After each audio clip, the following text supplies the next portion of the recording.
Bayangkan kisah yang pertama tadi, orang yang diberikan ujian oleh Allah dengan cara melepuh, ternyata tidak sabar. Bapak Ibu sekalian, ada ilmu yang ingin saya ajarkan. Ada satu hal yang cukup penting yang harus kita pahami. Ada beberapa orang yang dia itu kerjanya Pak, tidak perlu terlalu giat. Yang mungkin bisa dikatakan munawak cuman ke sawah itulah. Awak mungkin buruh upah itulah. Awak kerja mantu rumah orang, bersih-bersih rumah orang, mungkin itulah yang bisa kita lakukan. Ada bertanya kepada saya salah satu jamaah, dia bilang, Ustadz, kerjanya Pak bersihkan rumah orang. Mohon maaf, bahasa kita ke pembantu, kasar. Kalau lah sebut pembantu itu kan agak kasar. Maka saya bilang, dia bersihkan rumah orang. Nah, dia tanya, Ustadz, kira-kira mungkin tidak kalau aku mendapatkan nikmat yang besar? Mungkin? Saya bilang. Apa nikmat ibu yang salah satu rencana ya atau yang diinginkan? Rencana aku nak umroh, Ustaz. Allahu Akbar. Itu di orang Selangun. Orang Selangun, dia sebagai tukang bersih-bersih, ternyata qadarullah niatnya kepingin umroh, tak perlu ngumpul sen, berangkat. Oke. Tapi ternyata dapat nikmat yang lebih besar lagi, ada yang dapat, Pak. Terkadang ikhtiar yang kita lakukan di atas dunia itu tidak menjamin seberapa banyak rezeki yang kita dapatkan. Berapa banyak orang pontang-panting dari pagi sampai senja sampai malam, bahkan sampai pagi lagi. Tidak pakai istirahat.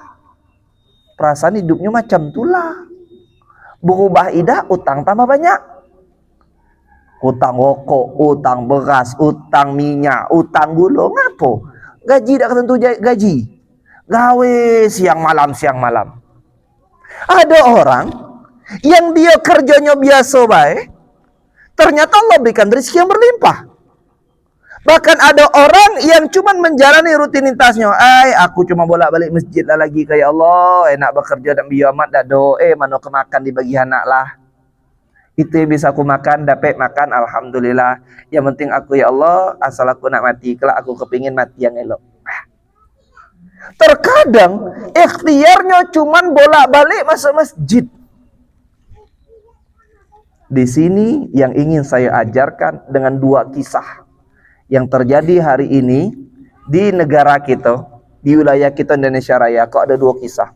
Dan dari dua kisah ini akan mengartikan pemahaman kita masing-masing. Apa kisah itu? Kisah ini berarti dengan sebuah kalimat bagaimana mendapatkan diri sebagai orang yang penuh dengan rahmat dan penuh dengan nikmat. Apa maksudnya, Ustaz? Kita dengar cerita yang terbaru. Ada seseorang yang kena air keras, yang sampai matanya tidak bisa difungsikan secara normal. Bismillah. Ada seseorang yang tersiram air keras, ternyata mukanya melepuh. Oke. Matanya tidak begitu lagi jelas untuk nampak. Bahkan pada kondisi bisa dibilang wajib mendapatkan tindakan-tindakan ekstra dari dunia medis atau dunia kedokteran. Oke. Ternyata dalam tata cara ini Allah berikan jalan yang pertama, mendapatkan rezeki yang berlimpah. Sampai duit sekian banyak. Qadarullah. Duit yang sudah tercatat sebagai nama kita, ternyata tidak Allah berikan. Itu kejadian yang pertama. Mengakibatkan orang tersebut tidak dapat bantuan itu. Dan ada kisah yang kedua, sebelum kita masuk. Seseorang yang tidak tahu makan apa, hidupnya di dalam gang, rumahnya kecil, yang tidak mungkin secara kasat mata untuk bisa menyekolahkan anak sampai kuliah. Karena jangankan untuk menyekolahkan anak, untuk makan sehari-hari pun dia harus berpikir keras. Makan sehari-hari pun dia harus bekerja dengan sangat-sangat keras. Qadarullah. cuman menenteng air aqua berjumlah 13, es teh berjumlah 5, ternyata ini menjadi asbab untuk dia dipanggil berangkat umroh secara gratis. Anaknya dikuliahkan, anaknya disekolahkan mendapatkan beasiswa sampai kuliah. Ingat. Dan di rumahnya dibantu sampai ratusan juta. Kok bisa, Ustaz? Bagaimana ini terjadi? Ternyata Bapak Ibu sekalian, qadarullah, Allah ingin menegur kita galonyo.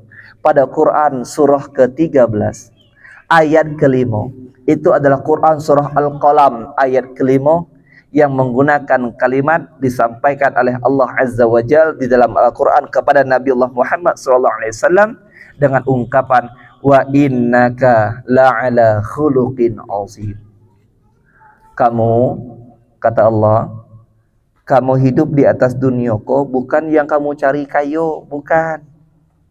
Bukan kamu cari kebun sekian hektar, bukan. Bukan kamu cari tegak rumah, semegah-megah rumah, bukan. Bukan kamu cari bisa beli mobil mewah, bukan. Bukan kamu cari baju mahal, bukan. Yang kamu jalani di atas dunia ini, yang Allah perintahkan adalah wa innaka la'ala khuluqin azim. Hei kamu yang sadar bahwa kamu punya keimanan, perbaiki akhlakmu. Contoh Nabiullah Muhammad, wa innaka, karena sesungguhnya la'ala khuluqin azim, kamu contohlah Nabiullah Muhammad yang memiliki akhlak yang mulia. Kok cuman mencontoh akhlaknya Nabi kita bisa mulia? Baru jawabannya. Oleh orang yang tukang es yang dihinakan oleh manusia, ternyata diangkat oleh Allah. Hanya ini ingat. Manusia bisa menghinakan, tapi Allah akan diangkat derajatnya. Ketika dia sudah memenuhi 3 unsur akhlak, sebagaimana standar mencontoh atau mencintai Rasulullah Muhammad sallallahu alaihi wasallam. Apa itu standar 3 hal ini yang harus dipenuhi sehingga kita bisa seperti, mungkin mencontoh Nabi Muhammad terlalu jauh, turun sedikit sahabat-sahabat. Oh, sahabat terlalu jauh, turun dikit tabi'in. Oh, tabi'in terlalu jauh, tabi'in. Oh, tabi'in terlalu jauh, ulama. Hei, ulama terlalu jauh, pedagang kaki limau. Yang jualan pedagang kaki limau. Dia penuhi 3 unsur contoh akhlak yang diberikan oleh Rasulullah sallallahu alaihi wasallam. Apa itu 3 tingkatannya? Dan ini kita pelajari. Semoga Allah angkat derajat kita, amin. Allah mudahkan rezeki kita, amin. Dan Allah lancarkan semua usaha kita, amin ya rabbal alamin. Apa 3 tingkatan itu? Yang pertama dikenal dengan kalimat al-birru. Apa itu al-birru? Adalah perbuatan baik.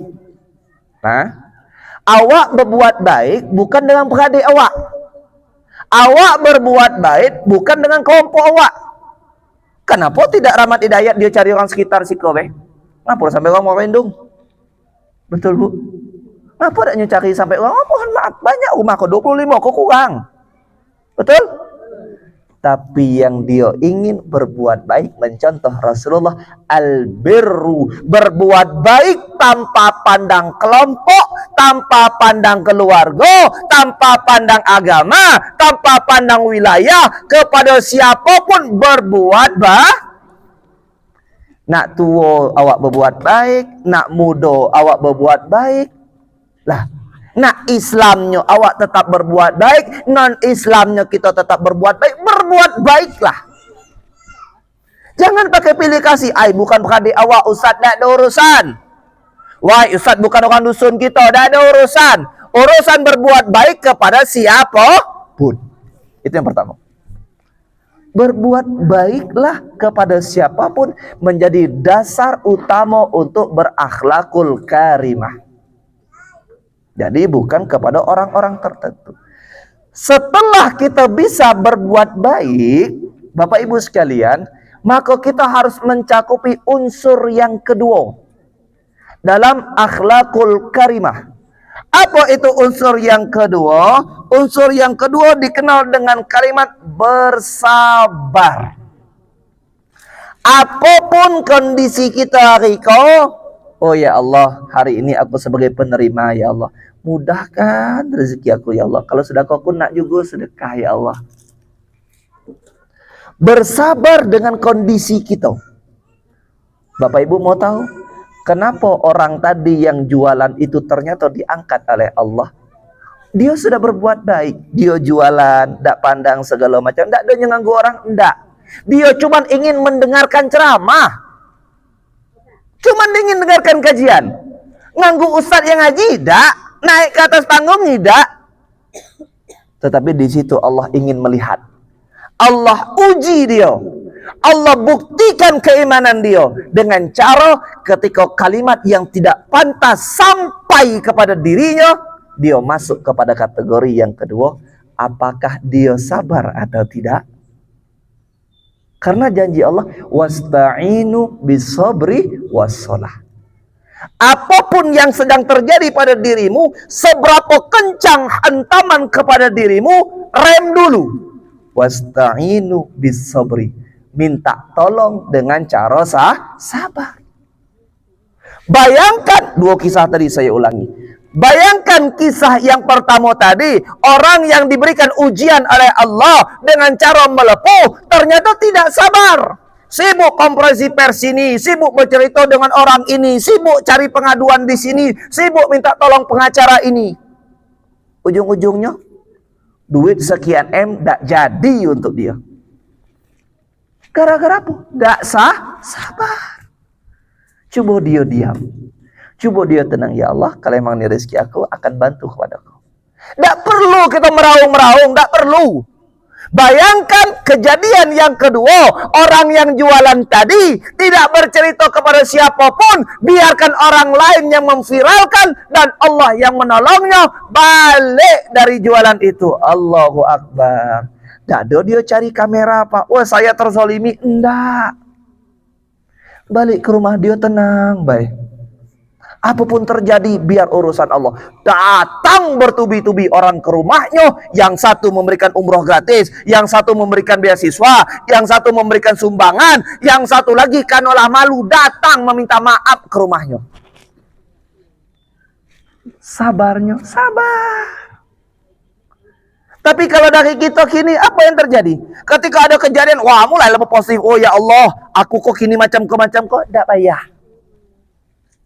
Akhlak yang baik adalah orang yang bisa menahan apapun yang terjadi dengan rasa sabar. Ternyata sabar tadilah yang membuahkan hasil. Sabar tadilah yang membuat dia bisa diundang ke Baitullah. Sabar tadilah yang membuat anaknya bisa sekolah. Kalau nak hitung dari macam mana cara mungkin, mohon maaf, berjualan air di atas kepala yang bisa menghidupi anak sekolah. Tetapi Allah bukakan rezeki dengan jalan sabar. Ketika kita sudah dapat sabar, maka ada puncak yang ketiga. Dan ini baru puncaknya.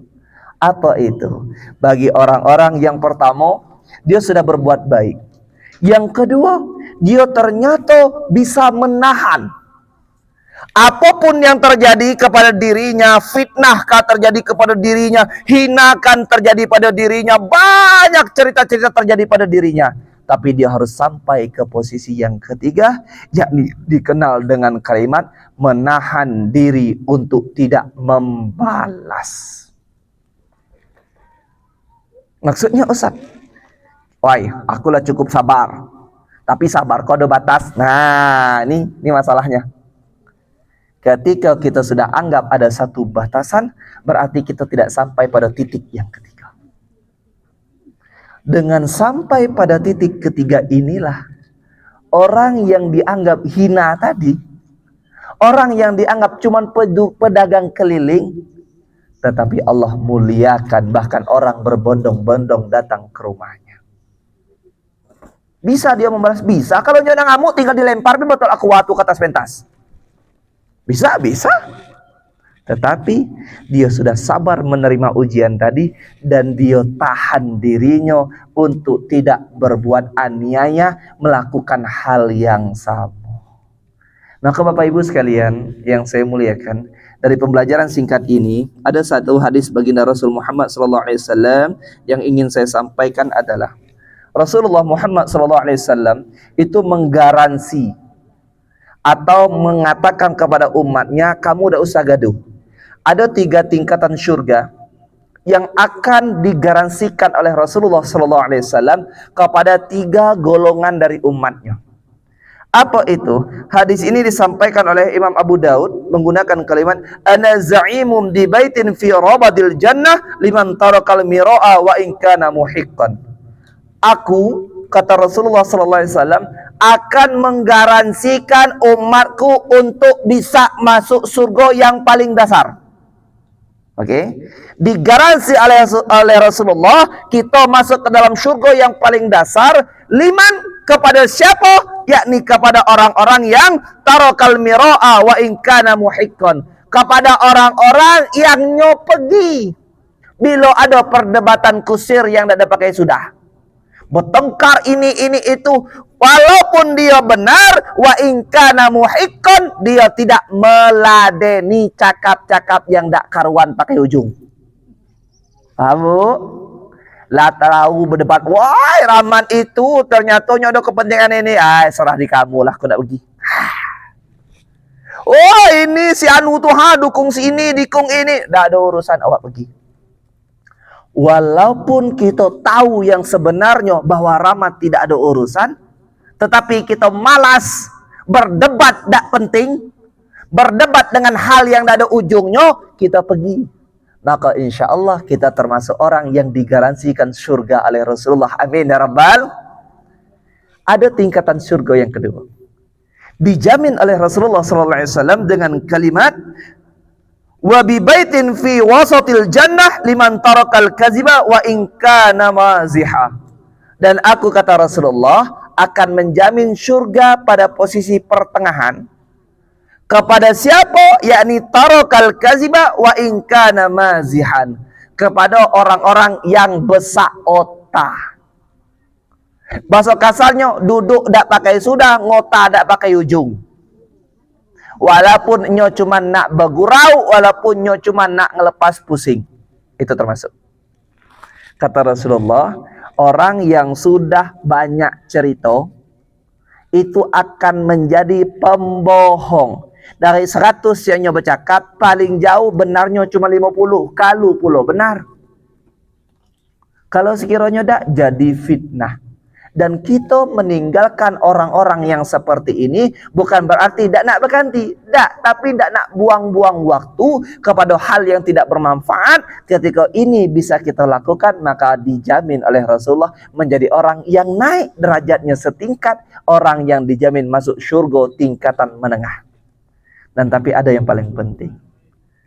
Pada posisi dikatakan oleh Rasulullah adalah wa bi baitin fi a'lal jannah, dan aku menjaminkan diriku kepada umatku untuk masuk ke surga yang paling tinggi dengan kalimat liman hasana khuluqah, yakni bagi orang-orang yang dia bisa berakhlakul karimah, berakhlak yang baik, memenuhi kepada 3 unsur. Unsur yang pertama, dia berbuat baik, tak makai milih kasih. Unsur yang kedua, dia bisa bersabar terhadap apapun yang terjadi kepada dirinya. Unsur yang ketiga, dia tidak akan pernah membalas atas apapun kejadian walaupun dia bisa membalas. Semoga kita menjadi orang-orang yang dimuliakan oleh Allah dengan jalur akhlak yang baik. Amin ya Rabbal Alamin. Demikian yang dapat saya sampaikan. Semoga rizki kita di sore ini menjadi berkah, yang menyumbangkan menjadi amal jariah, dan kita menjadi orang-orang yang selalu dirindukan oleh Allah dan dirindukan dengan syurganya Allah. Amin ya Rabbal Demikian yang dapat saya sampaikan. Kepada Allah saya mohon ampun, kepada Bapak Ibu atas salah khilaf, salah ucap saya mohon maaf. Akhirul kalam, assalamualaikum warahmatullahi wabarakatuh.